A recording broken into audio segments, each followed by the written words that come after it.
कहानी शुरू होती है कनाडा एयरपोर्ट से। वहाँ एक पिता एलियट अपनी बेटी रिडली के साथ सफर पर होता है। वो दोनों दूसरी सिटी जा रहे होते हैं क्योंकि एलियट को वहाँ एक बिजनेस डील पूरी करनी होती है। रिडली एक अकेली लड़की थी, उसके ज्यादा दोस्त नहीं थे। उसके चेहरे पर कुछ पिंपल्स थे जिनसे वो हमेशा परेशान रहती थी। थोड़ी देर बाद फ्लाइट उस सिटी में पहुंचती है जहाँ उन्हें जाना था। वहाँ पहुंचकर एलियट और रिडली कार में बैठकर निकल जाते हैं क्योंकि एलियट अपनी मीटिंग के लिए ऑलरेडी लेट था। रास्ते में एलियट अपनी बेटी का शुक्रिया अदा करता है कि वो उसके साथ आई और उसे समझाता है कि उसे अपने चेहरे के पिंपल्स से ज्यादा परेशान नहीं होना चाहिए और बार बार उन्हें छूना बंद कर देना चाहिए। आगे की कहानी यहीं से शुरू होती है। एलियट उसे समझाता है कि ये पिंपल्स बिल्कुल नॉर्मल हैं, हर टीनेजर के चेहरे पर आते हैं। ये सुनकर रिडली थोड़ी शांत हो जाती है। फिर हमें पता चलता है कि उसकी माँ की मौत कुछ समय पहले हो चुकी है और क्योंकि रिडली को अकेले रहना पसंद नहीं था, वो अक्सर अपने पापा के साथ काम पर जाती थी ताकि उसे कंपनी मिले। उसी दौरान जिस आदमी से एलियट की डील होनी थी उसका फोन आता है। वो गुस्से में एलियट पर चिल्लाने लगता है क्योंकि वो मीटिंग के लिए लेट हो गया था। एलियट माफी मांगते हुए कई बहाने बनाने लगता है, लेकिन किस्मत से फोन नेटवर्क खराब हो जाता है और कॉल कट जाती है। एलियट राहत की सांस लेता है और स्पीड बढ़ा देता है ताकि जल्दी उस आदमी के मैंशन तक पहुंच जाए। लेकिन तभी अचानक रोड पर एक जानवर आ जाता है और एलियट की कार उससे टकरा जाती है। एलियट की कार उस जानवर से टकराती है और झटका लगने के बाद गाड़ी घूमकर सड़क के किनारे रुक जाती है। कुछ देर बाद जब हालात थोड़े शांत होते हैं तो एलियट अपनी बेटी रिडली से पूछता है कि वो ठीक है या नहीं। सब कुछ ठीक देखकर दोनों कार से बाहर निकलते हैं ताकि उस जानवर को देख सकें जिससे टक्कर हुई थी। वहाँ जाकर रिडली देखती है कि वो कोई आम जानवर नहीं बल्कि एक अजीब सा घोड़ा है जिसके सिर पर एक सींग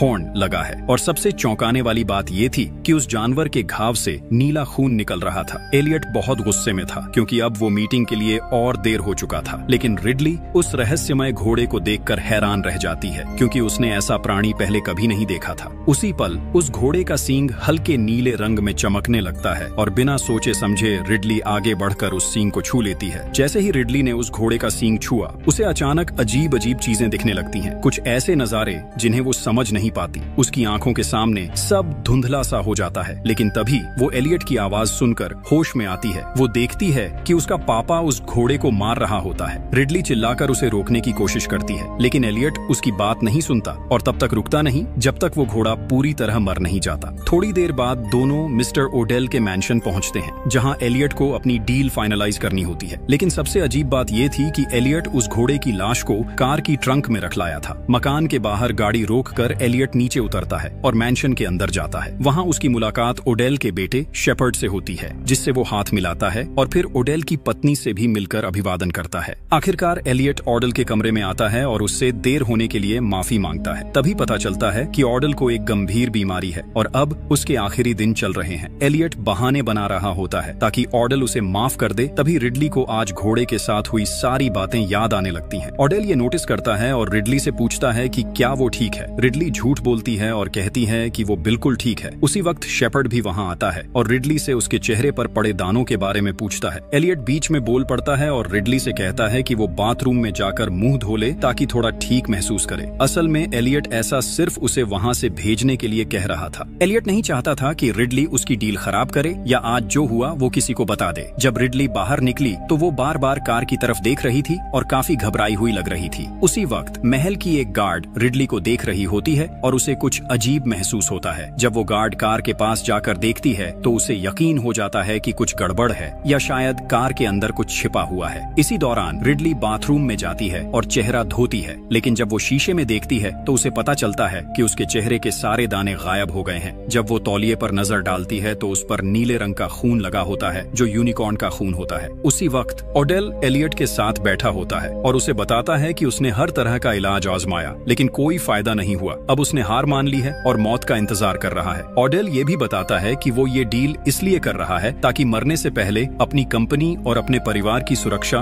पक्की कर सके। वो एलियट को अपने बेटे शेपर्ड की जिम्मेदारी भी सौंप देता है। दूसरी तरफ रिडली अब भी हैरान थी क्योंकि उसके चेहरे के सारे दाने लगभग गायब हो चुके थे, वो भी उस घोड़े के नीले खून की वजह से। थोड़ी देर सोचने के बाद उसे एहसास होता है कि उस घोड़े का खून जादुई है और इंसान के शरीर की हर बीमारी को ठीक कर सकता है। उसी वक्त एलियट की कार में रखा हुआ घोड़े का सींग हल्का हल्का चमकने लगता है। रिडली जब अपने पिता एलियट के पास लौटती है तो वो उससे कहता है कि उसे ओडेल के परिवार से मिलना चाहिए। रिडली मना कर देती है लेकिन एलियट उस पर जोर डालता है और बताता है कि ये डील उसकी जिंदगी की सबसे बड़ी डील होगी। रिडली उससे घोड़े के बारे में पूछती है तो एलियट कहता है कि अगर वो उसकी बात माने और ऑडेल के परिवार से मिले तो वो उसकी हर इच्छा पूरी करेगा, यहाँ तक कि उसके साथ जाकर घोड़े को दफनाने तक के लिए तैयार है। लेकिन उनकी बात पूरी होने से पहले ही कार में अजीब हरकतें शुरू हो जाती हैं क्योंकि अंदर रखा घोड़ा हिलने लगता है। ये देखकर एलियट तुरंत ऑडेल के पास जाता है, माफी मांगता है और बताता है कि उसे अब तुरंत निकलना होगा। एलियट अब रिडली को घर ले जाना चाहता है क्योंकि वो थकी और बीमार लग रही होती है, लेकिन ऑडेल गुस्सा हो जाता है और कहता है कि एलियट हमेशा अपने वादों का समय नहीं निभाता। वो उसे समझाता है कि अगर अभी चला गया तो ये उसके लिए बहुत बड़ी बेइज्जती होगी। उसी वक्त एक गार्ड रिडली के पास आता है और पूछता है कि वो इतनी घबराई हुई क्यों लग रही है। रिडली जवाब देने ही वाली होती है कि तभी एलियट की कार से जोरदार आवाज आती है। सब लोग जल्दी से बाहर भागते हैं ये देखने के लिए कि क्या हुआ। अचानक घोड़ा फिर से जिंदा हो जाता है और कार को तोड़ने लगता है ताकि बाहर निकल सके। ये देखकर वहाँ मौजूद सब लोग डर और हैरानी से जम जाते हैं क्योंकि उस घोड़े का रूप बहुत अजीब और डरावना था। लेकिन उसी पल गार्ड तुरंत घोड़े पर गोली चलाती है और उसे वहीं मार देती है। उस वक्त एलियट बिल्कुल घबरा जाता है और समझ नहीं पाता कि क्या करे। फिर वो ऑडेल और उसके परिवार को सब कुछ बता देता है, रास्ते में उनके साथ क्या क्या हुआ और वो घोड़ा वहाँ कैसे पहुँचा। सब एलियट की बात सुनकर हैरान रह जाते हैं। कोई समझ नहीं पा रहा था कि वो जीव असल में घोड़ा था या यूनिकॉर्न। तभी रिडली भी सच बताने का फैसला करती है। वो ऑडेल से कहती है कि उसी यूनिकॉर्न के नीले खून ने उसके चेहरे के दाने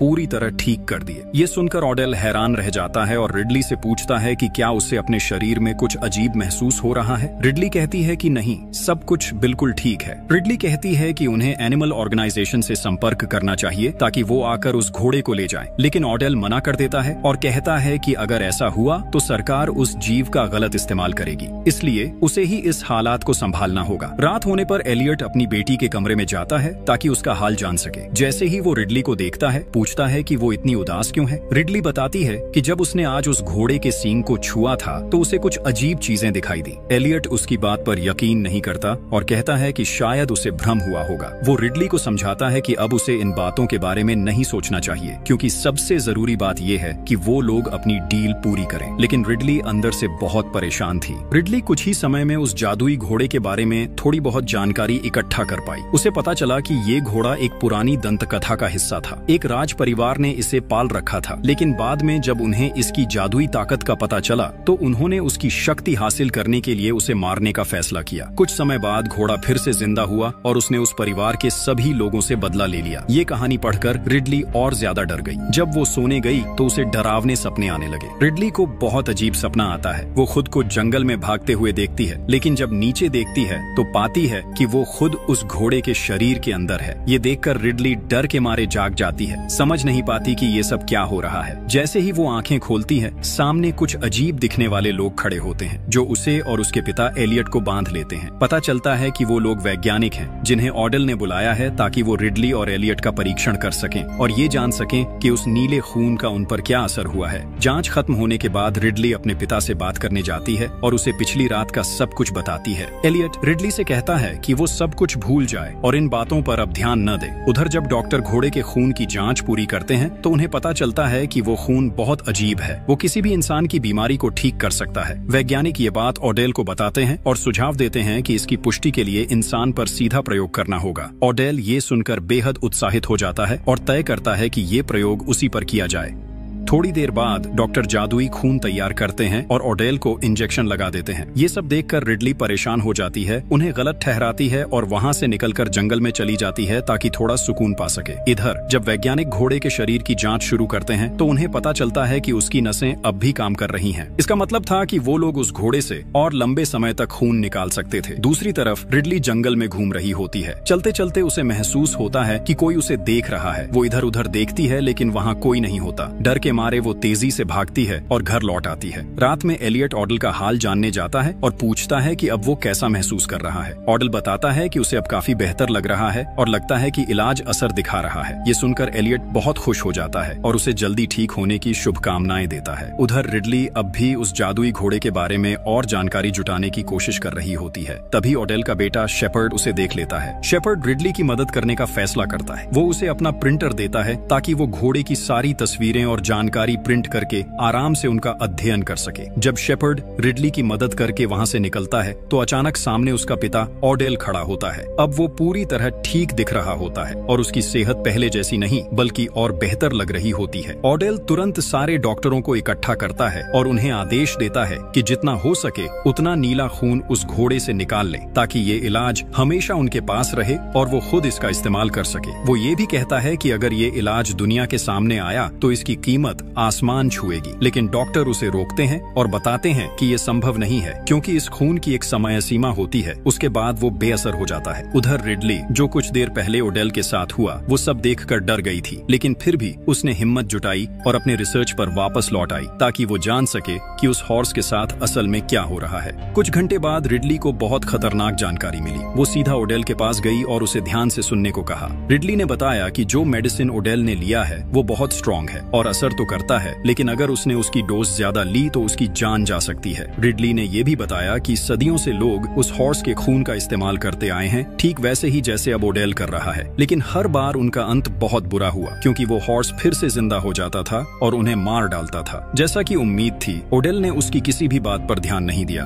उसने उल्टा उसे कहा कि वो इस हॉर्स को पूरी दुनिया के सामने दिखाएगा और उसे इस मामले में दोबारा बोलने की जरूरत नहीं है। ओडेल के ऐसे बर्ताव से रिडली बहुत आहत हुई। थोड़ी देर बाद ओडेल की वाइफ रिडली के पीछे आई। उसने रिडली को दिलासा दिया और कहा कि वो कोशिश करेगी कोई हल निकालने की। इसके बाद रिडली गुस्से और दुख में अपनी कार में जाकर बैठ गई क्योंकि उसके फादर एलियट ने भी उसकी बातों पर भरोसा नहीं किया और ओडेल के सामने उसका साथ नहीं दिया। दूसरी तरफ ओडेल और बाकी डॉक्टर्स ने हॉर्स को तैयार किया। उन्होंने उसे एक बैग में बंद किया ताकि उसे मैंशन से बाहर ले जाकर शहर में पहुंचा सकें। जब ओडेल और डॉक्टर्स हॉर्स को ले जाने की तैयारी कर रहे थे तभी अचानक पूरे मैंशन की बिजली चली गई। उसी वक्त डॉक्टर्स के पास जो डिवाइस था उसने बहुत तेज सिग्नल देना शुरू कर दिया। इस सिग्नल का मतलब था कि हॉर्स अब भी जिंदा है। उधर रिडली, जो कार में बैठी थी, नीचे उतरी और जब उसने आसमान की तरफ देखा तो वहां अजीब रंग नजर आ रहे थे। एलियट तुरंत डॉक्टर्स के पास गया ताकि पता लगा सके कि क्या हो रहा है, लेकिन कोई भी डॉक्टर कुछ समझ नहीं पा रहा था या जवाब नहीं दे रहा था। अचानक एक डॉक्टर की मौत हो गई। उसे हॉर्स के सींग से वार किया गया था। एलियट ने जब ध्यान से देखा तो उसे पता चला कि जिसने डॉक्टर को मारा वो कोई और हॉर्स था, वो नहीं जिसे उन्होंने आज मार दिया था। गार्ड्स ने हॉर्स पर लगातार गोलियां चलाईं, लेकिन उस पर कोई असर नहीं हुआ। वो हॉर्स बहुत ताकतवर था और एक एक करके सारे गार्ड्स को मारने लगा। एलियट ने ये सब देखा तो तुरंत अपनी बेटी रिडली को आवाज दी और कहा कि वो कार में बैठकर वहां से निकल जाए। रिडली जैसे ही कार में बैठी, हॉर्स उस पर टूट पड़ा और पूरे जोर से कार पर हमला कर दिया। बाकी गार्ड्स ने भी अपनी एडवांस्ड वेपन्स से उसे रोकने की कोशिश की, लेकिन कोई फायदा नहीं हुआ। तब रिडली कार से बाहर निकली और जान बचाने के लिए भागने लगी, लेकिन हॉर्स उसके पीछे लग गया और पीछा नहीं छोड़ा। आखिर रिडली एक स्टेबल जैसे घर में जाकर छिपी, पर हॉर्स वहां भी पहुंच गया। अजीब बात ये थी कि जैसे ही हॉर्स रिडली के करीब आया वो अचानक शांत हो गया। उसका सींग तेज रोशनी में चमकने लगा और उसी पल कुछ अजीब होने वाला था। रिडली ने धीरे से हॉर्स को छुआ, तभी एक फीमेल गार्ड वहां पहुंच गई और बाकी गार्ड्स के साथ मिलकर उस हॉर्स पर गोलियां बरसाने लगी। आखिरकार हॉर्स वहां से भाग गया और सब तरफ शांति छा गई। जब हालात थोड़े संभले तो सब लोग वापस मैंशन के अंदर आ गए। वहां रिडली अपने फादर एलियट पर गुस्सा हो गई। वो चिल्लाकर बोली कि उसने उसे कई बार चेतावनी दी थी, लेकिन उसने कभी उसकी बातों पर भरोसा नहीं किया। एलियट फिर भी उसकी बातों को नजरअंदाज करता रहा और हमेशा ओडेल के पीछे चलता रहा। रिडली ने उनसे विनती की कि वो लोग उस हॉर्स को उसके पेरेंट्स के पास वापस छोड़ दें। उसने कहा कि यही एक तरीका है सब कुछ रोकने का, लेकिन वहां मौजूद किसी ने भी उसकी बात पर ध्यान नहीं दिया, बल्कि ओडेल ने तो इसके बिल्कुल उलट फैसला कर लिया। ओडेल ने फैसला किया कि वो अब इन सारे मैजिकल हॉर्सेस का शिकार करेगा। इसके बाद उसने कुछ हंटर्स की टीम बनाई और सबको लेकर जंगल की ओर निकल पड़ा ताकि इन हॉर्सेस को पकड़ सके। एलियट भी उनके पीछे जाने की तैयारी कर रहा था, लेकिन रिडली उसके पास आई और उसे रोकने की कोशिश की। उसने रोते हुए कहा कि वो जंगल में न जाए, लेकिन हमेशा की तरह एलियट ने उसकी बात नहीं मानी। उसने कहा कि वो ओडेल को अकेला नहीं छोड़ सकता। इसी बीच शेपर्ड डॉक्टर के पास गया और उससे हॉर्स के खून का सैंपल ले लिया। वो सोच रहा था कि अगर वो इस खून का इस्तेमाल करेगा तो उसे बहुत ताकत मिल जाएगी और वो किसी भी खतरे का सामना कर पाएगा। शेपर्ड ने उस खून से एक खास लिक्विड बनाया और उसे खुद पर इस्तेमाल करना शुरू कर दिया, लेकिन ऐसा करते ही उसके साथ अजीब चीजें होने लगी। उसका शरीर बदलने लगा और वो खुद नहीं समझ पा रहा था कि उसके साथ क्या हो रहा है। उसी समय रिडली भी कुछ भयानक महसूस करने लगी। रिडली कार में बैठी और वहां से भागने का सोच रही थी, लेकिन आखिरी पल में उसने अपना फैसला बदल दिया। वो अपने फादर को अकेला छोड़कर नहीं जाना चाहती थी। उसी वक्त रिडली ने आसमान में एक अजीब सा चमकदार लाइट देखा। वो तुरंत कार से उतरी और दौड़कर मैंशन के अंदर गई ताकि अपने रिसर्च पेपर्स देखकर समझ सके कि ये लाइट क्या है। कुछ देर खोजने के बाद रिडली को सच्चाई पता चली। वो घबरा गई और तुरंत अपने फादर एलियट को कॉल किया। उसने कहा कि वो लोग तुरंत मैंशन वापस लौट आएं क्योंकि हॉर्स ने जंगल में उनके लिए एक जाल बिछाया है। अगर वो उस जगह तक पहुंचे तो उनमें से कोई भी जिंदा नहीं बचेगा। लेकिन एलियट ने उसकी कॉल नहीं उठाई। तब रिडली भागकर मैंशन के गार्ड के पास पहुंची और उसे हालात की गंभीरता समझाई। उसने कहा कि उन्हें अभी के अभी कुछ करना होगा, नहीं तो सब कुछ खत्म हो जाएगा। रिडली ने गार्ड से कहा कि वो तुरंत जंगल में मौजूद सब लोगों से कांटेक्ट करे क्योंकि वो इस वक्त बहुत बड़े खतरे में है। उधर डॉक्टर हॉर्स के सींग को काटने की कोशिश कर रही थी, लेकिन अजीब बात ये थी कि वो सींग लगातार चमक रहा था, जैसे उसमें कोई एनर्जी भरी हो। दूसरी तरफ एलियट को आखिर रिडली के मैसेजेस मिल गए, लेकिन अब बहुत देर हो चुकी थी। तभी वो हॉर्स उनके सामने आ गया और उसने सारे हंटर्स पर हमला कर दिया। वो एक एक करके सबको मारने लगा। एलियट ने खुद को बचाने के लिए नाइट विजन गॉगल्स का इस्तेमाल किया, जिससे उसे हॉर्स की एग्जैक्ट जगह दिख गई। उसने ओडेल को पकड़ा और दोनों किसी तरह भागने में कामयाब हो गए। वो जंगल से निकलकर मैंशन तक पहुंच गए, लेकिन खतरा अभी खत्म नहीं हुआ था। वो हॉर्स उनका पीछा करते हुए मैंशन तक पहुंच गया और अंदर घुस आया। एलियट और ओडेल जैसे ही मैंशन से भागने की कोशिश कर रहे थे, तभी उनके सामने एक और हॉर्स आ गया। अब दो हॉर्सेस ने मिलकर ओडेल को चारों तरफ से घेर लिया। ओडेल ने अपनी चालाकी दिखाई और उन हॉर्सेस से शांत आवाज में बातें करने लगा। वो उनसे अच्छे शब्दों में बात करता रहा, जिससे एक हॉर्स थोड़ा शांत हो गया। लेकिन जैसे ही ओडेल ने अपना हाथ उसके सींग पर रखने की कोशिश की, पीछे से दूसरा हॉर्स आया और उस पर हमला कर दिया। ओडेल की वहीं मौत हो गई। उसी वक्त रिडली छोटे हॉर्स को लेकर आई। उसका इरादा था कि वो उसे उसकी माँ और पिता के पास लौटा दे ताकि वो दोनों शांत हो जाएं और इंसानों पर हमला करना बंद कर दें। लेकिन एलियट अब भी इस बात से सहमत नहीं था। इतना सब देखने के बाद भी उसने रिडली की बात नहीं मानी। उसने कहा कि वो पुलिस को बुलाएगा और वहीं लोग इस समस्या को सुलझाएंगे। लेकिन जैसे ही उसने फोन निकाला, नेटवर्क पूरी तरह से गायब हो गया। सब लोग अब डरने लगे थे और ओडेल की वाइफ ने भी एलियट से कहा कि उन्हें रिडली की बात माननी चाहिए। उसने कहा कि सबसे सही यही होगा कि वो लोग उस छोटे हॉर्स को उसके माता पिता को वापस लौटा दें। एलियट के हिचकिचाने के बावजूद ओडेल की वाइफ ने फैसला लिया। उसने गार्ड और डॉक्टर को आदेश दिया कि वो छोटे हॉर्स को लेकर बाहर जाए और उसे उन दोनों हॉर्सेस के हवाले कर दें जो बाहर इंतजार कर रहे हैं। लेकिन असली गलती डॉक्टर ने कर दी थी। बाहर जाने से पहले उसने उस छोटे हॉर्स का सींग काट दिया था। उसे लगा कि ये कोई बड़ी बात नहीं है और बाकी हॉर्सेस को इसका पता नहीं चलेगा। थोड़ी देर बाद गार्ड और डॉक्टर उस छोटे हॉर्स को लेकर बाहर पहुंचे और उसे उसके माता पिता के सामने रख दिया। लेकिन जैसे ही उन दोनों बड़े हॉर्सेस ने अपने बच्चे को देखा और समझा कि उसका सींग काटा गया है, वो बेकाबू हो गए। हॉर्स ने सबसे पहले डॉक्टर पर हमला किया और उसे मार डाला। गार्ड ने ये सब अपनी आंखों से देखा और किसी तरह आखिरी पल में वहां से भागने में कामयाब हुआ। जब बाकी लोगों को इस घटना के बारे में पता चला तो शेपर्ड ने कहा कि अब रिडली ही उन हॉर्सेस को संभाल सकती है जब तक बाकी लोग वहां से भागने की कोशिश करें। एलियट को ये सुनकर हैरानी हुई और उसने पूछा कि सिर्फ रिडली ही क्यों? तब शेपर्ड ने बताया कि हॉर्स कभी रिडली को नुकसान नहीं पहुंचाएगा क्योंकि वो ही एकमात्र इंसान है जिसने उसकी मैजिक पावर का लालच नहीं किया। बाकी सबने उस शक्ति को पाने की कोशिश की थी, लेकिन रिडली ने हमेशा उसे समझने की कोशिश की। हालात और भी डरावने होते जा रहे थे। एलियट डर गया और ओडेल की वाइफ के पास जाकर कहा कि वो अब इस सब में शामिल नहीं रहना चाहता। उसने कहा कि ये उनकी गलती थी और अब उन्हें ही इसे ठीक करना होगा। उसी समय शेपर्ड के शरीर में अजीब बदलाव शुरू हो गए। उसकी आंखों से तेज रोशनी निकलने लगी और वो किसी अनजानी ताकत के असर में आने लगा। रिडली और एलियट जैसे ही भागने की कोशिश करते हैं, शेपर्ड उनके सामने पहुंच जाता है। शेपर्ड ने रिडली को पकड़ लिया, लेकिन जैसे ही वो उसे नुकसान पहुंचाने वाला था, अचानक सामने से दोनों हॉर्सेस आ गए। वो शेपर्ड से बदला लेने आए थे। एलियट और रिडली ने मौका देखकर एक रास्ते से भाग लिया, जबकि शेपर्ड और उसकी माँ दूसरे रास्ते से निकल गए। उनके पास छोटे हॉर्स का सींग था। रास्ते में शेपर्ड की माँ ने उससे पूछा कि अब उसका क्या प्लान है। शेपर्ड ने ठंडे लहजे में कहा कि वो भागने नहीं वाला। उसने बताया कि उसका इरादा है उन दोनों हॉर्सेस को पकड़ने का और फिर उनकी संतान से नई मैजिकल पावर पैदा करने का, ताकि वो खुद सबसे ताकतवर बन सके। लेकिन तभी शेपर्ड ने अपने डिवाइस को देखा और हैरान रह गया। उसमें हॉर्स का सींग गायब था। तभी सच्चाई सामने आई कि एलियट ने ही वो सींग चुरा लिया था। एलियट अब रिडली के साथ बैठा था। वो बहुत पछता रहा था और अपनी बेटी से माफी मांग रहा था। एलियट ने आंसू भरी आंखों से रिडली से कहा कि उसने हमेशा काम को ज्यादा अहमियत दी और उसकी बातों को कभी नहीं सुना। वो बार बार उससे माफी मांगने लगा और बोला कि उसे अब एहसास हो गया है कि वो हर वक्त गलत था। उसकी बातों ने रिडली को गहराई से छू लिया। वो रोते हुए अपने पिता के गले लग गई। उसी समय शेपर्ड और उसकी माँ हॉल में पहुंचे ताकि एलियट और रिडली को ढूंढ सकें। थोड़ी देर पीछा करने के बाद उन हॉर्सेस ने शेपर्ड की माँ को पकड़ लिया और उसे मार डाला। दूसरी तरफ एलियट ने रिडली को बैल्कनी में बंद कर दिया ताकि हॉर्स उस तक न पहुंच पाए। वो खुद आगे बढ़ा और जानबूझकर उन हॉर्सेस के सामने दौड़ने लगा ताकि उनका ध्यान अपनी तरफ खींच सके और रिडली को भागने का मौका मिल सके। रिडली ने कई कोशिशों के बाद आखिरकार बैल्कनी से बाहर निकलने में कामयाबी पाली। जैसे ही वो बाहर आई, उसने देखा कि हॉर्स उसके पिता एलियट के पीछे दौड़ रहा है ताकि उसे मार सके। रिडली दौड़ने ही वाली थी कि अचानक शेपर्ड सामने आ गया। उसके हाथ में एक तीर धनुष था और उसने रिडली को धमकाया कि वो उसके साथ चले। रिडली मजबूरी में शेपर्ड के साथ कोर्टयार्ड तक चली गई। वहाँ उनके पास छोटा हॉर्स भी था। उसी वक्त हॉर्स का पिता वहाँ पहुँच गया। वो बहुत गुस्से में दिख रहा था और बदला लेने के मूड में था, लेकिन जैसे ही उसने रिडली को देखा, उसका गुस्सा धीरे धीरे शांत हो गया। वो उसके पास आया और उसके पैरों के पास झुककर लेट गया, जैसे उसे उस पर भरोसा हो।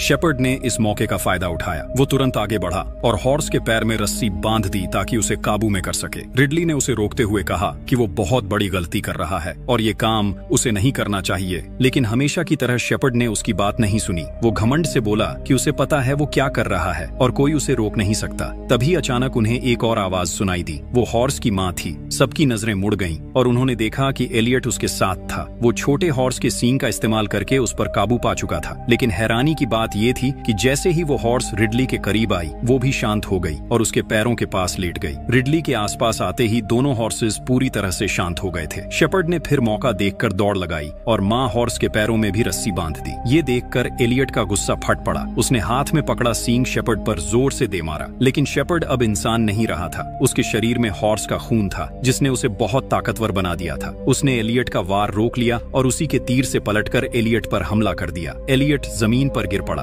और रिडली घबराकर उसके पास दौड़ी। वो जोर जोर से रो रही थी क्योंकि एलियट बुरी तरह जख्मी था और लगातार खून बह रहा था। लेकिन इससे पहले कि वो कुछ कर पाती, शेपर्ड ने फिर से हमला करने की कोशिश की। उसने हॉर्स का सींग उठाया और एलियट को खत्म करने के लिए आगे बढ़ा। उसी पल हॉर्स का पिता अपनी रस्सियों से आजाद हो गया। वो पूरी ताकत से दौड़ा और अपनी टांगों से शेपर्ड को जोरदार लात मारी। शेपर्ड हवा में उछल गया और जमीन पर गिरते ही वहीं मर गया। एलियट अब अपनी आखिरी सांसें ले रहा था। उसने रिडली का हाथ पकड़ा और धीरे से कहा कि मरने से पहले वो एक बात जानना चाहता है। जब तुमने पहली बार हॉर्स का सींग छुआ था, तुमने क्या देखा था? रिडली ने आंसू पोंछते हुए कहा कि उसने बहुत अजीब चीजें देखी थी। उसे महसूस हुआ था कि हॉर्स उसे कुछ दिखाना चाहता था, अपनी ओरिजिन, अपनी दुनिया और अपने दर्द की कहानी। उसने ये भी बताया कि उन विजन्स में उसने अपनी माँ की यादें देखी थी, वो पल जो उसने बहुत पहले खो दिए थे। एलियट ने हल्की मुस्कान दी, अपनी बेटी की आंखों में देखा और कहा, मुझे माफ कर दो रिडली, और कुछ ही सेकंड में उसकी सांसें थम गईं। रिडली अपने पिता को गोद में लेकर लगातार रो रही थी। वो यकीन ही नहीं कर पा रही थी कि अब वो उसे कभी नहीं देख पाएगी।